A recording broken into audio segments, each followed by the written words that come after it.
Welcome back to tutorials for medicos. आज हम discuss करेंगे IMNCI। ये पीडियाट्रिक्स में सबसे इम्पॉर्टेंट टॉपिक है। Most of the important topic में से एक टॉपिक IMNCI आता है। IMNCI की फुल फॉर्म है integrated management of neonatal and childhood illness. तो सबसे पहले हम बात करते हैं इसकी डेफिनेशन की। IMNCI is an evidence-based approach to improve quality of care to children under the 5 years of age to reduce morbidity and mortality rate। तो बेसिकली IMNCI का क्या मीनिंग है?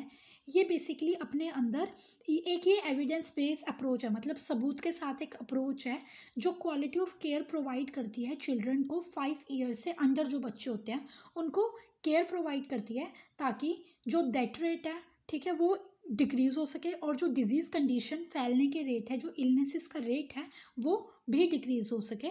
तो वो हैंडल करती है IMNCI।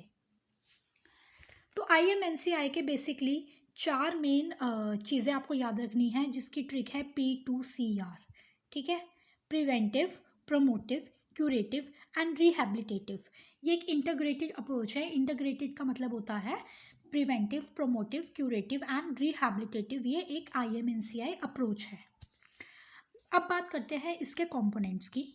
IMNCI के मेजर 3 कंपोनेंट्स हैं: health care providers, health care system and community and families.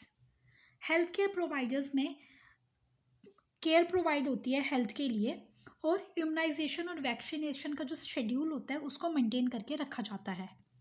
Health care system में जो हेल्थ केयर प्रोवाइड कर रही है इंडिविजुअल्स को, उन न्यूनेट्स को, उन चाइल्ड को, वो कौन से डिपार्टमेंट्स आ जाते हैं, कौन से सिस्टम है, वो है हॉस्पिटल, गवर्नमेंट और सेंटर क्लिनिक्स। ठीक है। कम्युनिटी एंड फैमिलीज में जो फैमिली मेम्बर्स हैं वो अपने बच्चों को सपोर्ट करती है, अपने बच्चों को केयर प्रोवाइड करती है होम बेस पे, ताकि वो जल्दी ठीक हो सके। IMNCI के अंदर 2 स्ट्रक्चर्स आते हैं, 2 मेन है। एक तो 0 to 2 मंथ्स के अंदर ये हैंडल करती है और 2 to 5 ईयर्स या अबव हैंडल करती है। तो ये बहुत इंपॉर्टेंट क्वेश्चन है, 1 नंबर में भी कई बार आ जाता है कि स्ट्रक्चर या फिर कंपोनेंट बताओ। कंपोनेंट मैंने अभी आपको डिस्कस किया है, ठीक है, और स्ट्रक्चर है 0 to 2 मंथ के बीच में और 2 to 5 ईयर्स या फिर उसके अबव वाले। अब बात करते हैं IMNCI के बेसिकली ऑब्जेक्टिव्स क्या हैं। डिजीज को प्रिवेंट करता है, प्रमोट करता है डिजीज को, और क्योर करता है डिजीज कंडीशन को। चिल्ड्रन का डेथ रेट और फ्रीक्वेंसी ऑफ डिजीज को डिक्रीज करता है। चाइल्ड को ग्रोथ एंड डेवलपमेंट करवाता है, प्रमोट करता है। ब्रेस्ट फीडिंग इंक्लूड करेंगे, काउंसलिंग प्रोवाइड करेंगे, इम्यूनाइजेशन, वैक्सीन, ठीक है, कॉम्प्लीमेंट्री फीडिंग्स, प्रोवाइड न्यूट्रिएंट्स, इन सब चीज़ों के बारे में इंफॉर्मेशन देगा। होम बेस्ड और कम्युनिटी बेस्ड इंटरवेंशन होगी प्रॉपर ग्रोथ के लिए और डेवलपमेंट के लिए न्यूनेट और चिल्ड्रन के। केयर मैनेजमेंट गाइडलाइंस प्रोवाइड करेगा और प्रिकॉशंस भी प्रोवाइड करेगा। ये और हेल्थ केयर प्रोवाइडर्स के रोल्स क्या क्या होते हैं, अलग अलग हेल्थ केयर जो प्रोवाइडर्स होते हैं, जैसे नर्स हो गया, काउंसलर हो गया, एजुकेटर हो गया, ठीक है, इन सबका अलग अलग क्या रोल्स है, ये सारा रोल्स भी क्या बताती है, IMNCI ही गाइड करती है। तो ये सारा काम आता है हेल्थ केयर प्रोवाइडर्स के अंडर। IMNCI हॉस्पिटल्स को, डिस्ट्रिक्ट को, क्लिनिक्स को IMNCI का जो मेन वो है, ऑब्जेक्टिव है, वो बताती है। फैमिली को इनकरेज करती है कि वो IMNCI के ऑब्जेक्टिव्स को समझे और उनको अच्छे से अंडरस्टैंड करे और प्रॉपर अपने बच्चों को केयर प्रोवाइड करे। नेक्स्ट बात करते हैं प्रिंसिपल्स और कॉन्सेप्ट्स की। प्रिंसिपल भी बोल सकते हैं या फिर कॉन्सेप्ट भी बोल सकते हैं जो IMNCI के हैं।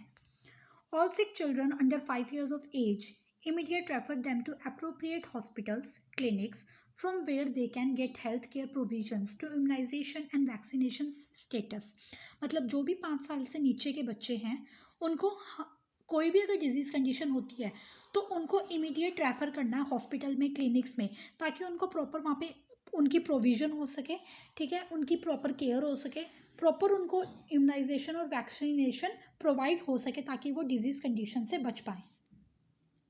चिल्ड्रन को रूटीनली असेस करना है, ठीक है, और मेजर सिम्टम्स जो होते हैं उसको असेस करना है। चाइल्ड के न्यूट्रिशन स्टेटस को असेस करेंगे, वैक्सीनेशन और इम्यूनाइजेशन शेड्यूल को असेस करेंगे। जो साइंस है चाइल्ड के वो दिमाग में रखेंगे ताकि हम उनको प्रॉपर हेल्थ केयर प्रोवाइड कर सकें। ठीक है, डिजीज़ कंडीशन को स्पेसिफाई करेंगे और फिर ही उस कंडीशन को डायग्नोज करेंगे। IMNCI मेजर और कॉमन डिजीजेस को इंक्लूड तो करता है लेकिन सारी पीडियाट्रिक्स को इंक्लूड नहीं करता है। ये सबसे मेन पॉइंट है कि IMNCI मोस्टली सारी डिजीजेस को इंक्लूड करता है लेकिन जो सारी पीडियाट्रिक्स में डिजीजेज हैं उनको इंक्लूड नहीं करता है। IMNCI कुछ नंबर ऑफ ड्रग्स को भी इंक्लूड करता है जो यूज़ हो सकती हैं। और care should be active participation, मतलब जो केयर टेकर है, जो जैसे नर्स हो गया, एजुकेटर हो गया, काउंसलर हो गया, डॉक्टर हो गया, ठीक है, या फिर आशा वर्कर्स होगी, ये जो केयर टेकर होते हैं इनकी एक एक्टिव पार्टिसिपेशन होनी चाहिए, पैसिव पार्टिसिपेशन नहीं होनी चाहिए। वो पूरी अच्छे से पार्टिसिपेट उन्होंने करना चाहिए। Counselling of own care takers to provide breast feeding so that they can go to family and community, मतलब जो खुद के केयर टेकर्स हैं उनको काउंसलिंग प्रोवाइड करनी है ब्रेस्ट फीडिंग के लिए रिलेटेड, और ताकि वो फैमिली और कम्युनिटी में जा सके। अब हम बात करते हैं डेंजर साइंस के। क्या क्या कौन सी डिजीज कंडीशन के क्या क्या डेंजर साइंस हो सकते हैं। कफ ब्रीथिंग डिफिकल्टी अगर पेशेंट को हो रही है, चाइल्ड को हो रही है, तो चाइल्ड फास्ट ब्रीथिंग करेगा, चेस्ट उसकी इनड्रोन होएगी, लोअर चेस्ट इनड्रोन होएगी स्पेसिफिकली, ठीक है, लोअर वाली चेस्ट इनड्रोन होएगी, उसको डिज्नी होएगा, सांस लेने में दिक्कत होएगी, कफ, फास्ट ब्रीथिंग और स्ट्राइडर, मतलब वो मतलब एक ना ग्रड़ ग्रड़ करके आवाज़ आती है तो उसको स्ट्राइडर बोलते हैं। तो कफ करते वक्त या फिर ब्रीदिंग करते वक्त वो वाली आवाज़ आएगी। डायरिया 3 में हो सकता है, एक एक्यूट वाटरी हो सकता है, डायसेंट्री या फिर परसिस्टेंट होएगा। डायसेंट्री मतलब डायरिया विद ब्लड। सीवियर में अगर सिम्टम्स आ जाएंगे तो माइल्ड में देखा जाए तो लथार्जी, थकावट होएगी, इरिटेबिलिटी होएगी और सनकन आइज अंदर को हो जाएगी। मॉडरेट में वाटरी स्टूल्स लेकिन डिहाइड्रेशन चाइल्ड के अंदर नहीं प्रेजेंट होएगी। फीवर में malaria, measles, ear infection, measles में स्किन रैशेस होंगे, कफ होएगी, runny nose and red eyes होंगी। ईयर इन्फेक्शन में एक्यूट में देखा जाए तो पेन, स्वेलिंग, टेंडरनेस होगी, लेकिन मास्टोडाइटिस इन्फ्लेमेशन होती है इनर ईयर की, अगर इन्फ्लेमेशन हो जाती है चाइल्ड की तो उसकी जो और बैक ईयर में पेन होएगा। माल न्यूट्रिशन में पेशेंट को ओवरवेट और अंडरवेट दोनों हो सकता है। अनीमिया में पेशेंट का कलर पेल पड़ जाएगा, जॉन्डिस, कन्वर्जेंस और वॉमिटिंग। ये मेन है डेंजर साइंस IMNCI के, जो IMNCI अपने अंदर हैंडल करता है। अब बात करते हैं केस मैनेजमेंट की। तो केस मैनेजमेंट बहुत इंपॉर्टेंट है। तो केस मैनेजमेंट में बेसिकली 3 कलर्स IMNCI अपने अंदर लेता है, वो है pink, yellow and green. Pink में क्रिटिकल साइंस आते हैं जो घर पे ट्रीट नहीं हो सकते हैं, जिनको अर्जेंट रेफरल चाहिए होता है। येलो में ट्रीटमेंट थोड़ा सा चाहिए होता है, इतने सीवियर नहीं हो सकते और OPD के बेसिस पे ट्रीट हो सकते हैं। ग्रीन होते हैं सेफ कैटेगरीज और जो घर पे ट्रीट हो सकते हैं, होम मैनेजमेंट जिनकी हो सकती है।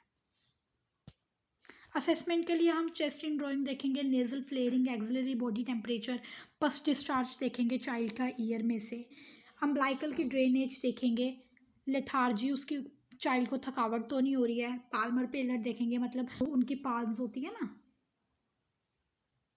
वो पेल कलर तो नहीं है उनका, तो वो देखेंगे पाल्मर पेलर।